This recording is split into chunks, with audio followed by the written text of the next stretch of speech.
Ang husay ng mga investigador, no? Pinaglululoko tayo. Samot-sari ang lumalabas na kwento sa pagkamatay ni Cabral. Nakalokohan itong ating nababasa sa social media. Kesyo may nag-vlog, live, na bakla raw yung natagpo ang bangkay sa ilalim ng tulay. Hindi daw si Cabral. Palit ulo ba ito? Tayo ba'y nililin lang? Ano ba talaga ang totoo? Kasi nakakapagtaka. Sariling asawa, ayaw ipa-autopsy yung asawa. Merong nakipag-deal na kapag hindi sinurrender ang cellphone, hindi makukuha ang bangkay. Mga pinagagagawa ninyo dito sa Pilipinas. Ginagawa niyong bobo yung mga tao, mga putang nila ito. Ang buhay ginawa niyong patay. Yung patay ginawa niyong buhay. Tangin na talaga kayo. Wala nang katinuan itong putang ng gobyerno na to. Bakit kasi hindi niyo pa damputin yung mga putang inang Duterte na yan? Ganyan na ganyan mga gawain nila. Yung mga DDS nilang supporters, mapasenador, mapakongresista. Mga hype na yan. Yan ang gumagawa ng lagim sa Pilipinas. Tingnan nyo si Pulong Duterte, lumayas. Bakit lumayas yung hype na yan? 2 buwang mawawala? Sa tuwin na lang bang may nangyayaring patayan o namamatay, lumalabas na lang na suicidal? Pagkatapos, biglang may lumalayas na utang ina, mga hayop. Alam nyo, mga kapatid, sa nangyayaring ito, na napakaraming ayaw na makukulong ng mga putang inang senador. Mga putang inang senador na yung magnanakaw. Yan ang gumagawa ng kabalbalan. No? Kung gano'n, nasaan si Cabral? Kung buhay si Cabral at iba ang katawan na nakuha, kasi nakakapagtaka eh. Yung autopsy, matagal yan.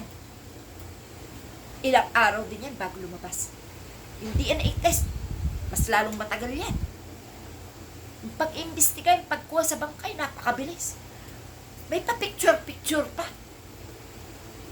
Ano na ang panggagago ninyong ito sa taong bayan?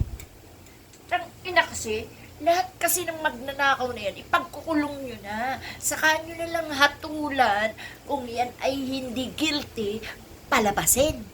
At kung yan ay guilty, tuloy-tuloy sa kulungan. Bakit kailangan pa yung putang ng mga ebidensya, malinaw ng mga nagsipagnakaw yung mga putang na yan? Ano na kayo? Pinaglalaroan nyo ang mga tao, pinaglalaroan nyo mga Pilipino, mga simpleng mamamayan, mga ordinaryong taong ginagago ninyo. Putang na kayo. No? Hayop ninyo. Ginawa nyo ng sarswela ang Pilipinas ng mga hayop kayo. Ang ina yung mga nasa, nag-iimbestiga, yung mga nagdyan, Mr. President, pinagtatawanan ka na ng mga kalaban mo. Pwede ba? Magtapang ka naman? Pwede bang lagi na lang ikaw ang pagtatanggol? Pwede bang lagi na lang taong bayan ang aasahan yung makipaglaban sa inyong laban? Pwede bang puro kami na lang makikipaglaban? Bakit pa nagkaroon ng presidente? Bakit pa nagkaroon ng mga mahuhusay na senador at kongresista? Bakit nagkaroon ng matitinong abogado? Bakit nagkaroon ng matitinong huwes?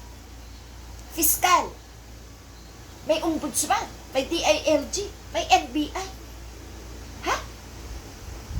Kung yung katulad ng pagkamatay ni Cabral ay napakaraming issue, pagkatapos, pinapayagan yung lumayas yung mga putang inang sangkot sa nakawan? Bakit yung pinayagan si Pulong Duterte? Talaga bang ganon? Talaga bang pag kayong mga nakaupo, kahit na mayroon kayong mga kasong harapin, hahayaan mong makalayas? At ang ina, anong klase klaseng gobyerno ito? Kapag sana nasa listahan ng mga sangkot sa mga anomalya na matitindigan ng pagnanakaw at pagpatay, ikulong nyo na muna agad. Ihiring. Tama dadaan sa due process. Pero putang ina, investigasyon yung tagal eh. Walang nakukulong na senador. Walang nakukulong na kongresista. Puro maliliit ang inyong ikinulong. Huwag nyo kaming gaguhin, mga putang ina kayo. Kayo na lang nagtatakipan. Pati mga namatay na kongresista, binabastos. Mga putang ina nyo. Mga DDS kayo, hayop kayo. Ba't kayo nagpapalin lang? Ba't kayo nagpapalin lang sa mga sindikato na yan? Nasaan na? Nasaan na yan sina Escudero? Nasaan na yan sila Jinggoy? Nasaan na yan sila Villanueva? Bakit tahimik? Bakit tahimik? Hinahanap namin na sila ang pusasan.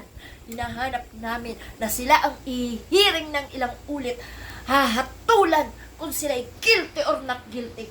Yun lang ang gusto namin. Ang ina, hindi namin gumawa na naman kanina ng panibagong issue para mapagtakpan na naman yung mga putang na niya. Issue na naman ang pagkamatay ni Cabral ang inyong inaatupag. Tang ina talagang panlilibang yan sa tao. Mga hinayupak talaga kayo. Wala na kaming katiwa-tiwala sa inyo. Wala na. Mga hayop kayo. No? Nagkakasala lang kami sa Diyos. Napapamura lang kami sa inyong mga putang ina kayo kasi mga kamura-mura kayo. Mga tanga kasi kayo. Natatalo kayo ng mga putang inang salot sa Pilipinas. Mr. President, kumilos ka na. Pasko na. Wala pa rin kayo napapakulong na senador. Wala pa rin kayo napapakulong ng mga hudas na sangkot sa nakawan. Sino ba talagang tunay na magnanakaw? Nayupa kayo. Kayo na lang. Kayo naggagaguhan. Pinapaasan yung taong bayan. Pinapaasan nyo ang mamamayang Pilipino na magkakaroon ng tuldok ang mga magnanakaw dyan sa gobyerno. Walang hiya kayo. Wala kayong mga kwenta. Tang ina kayo.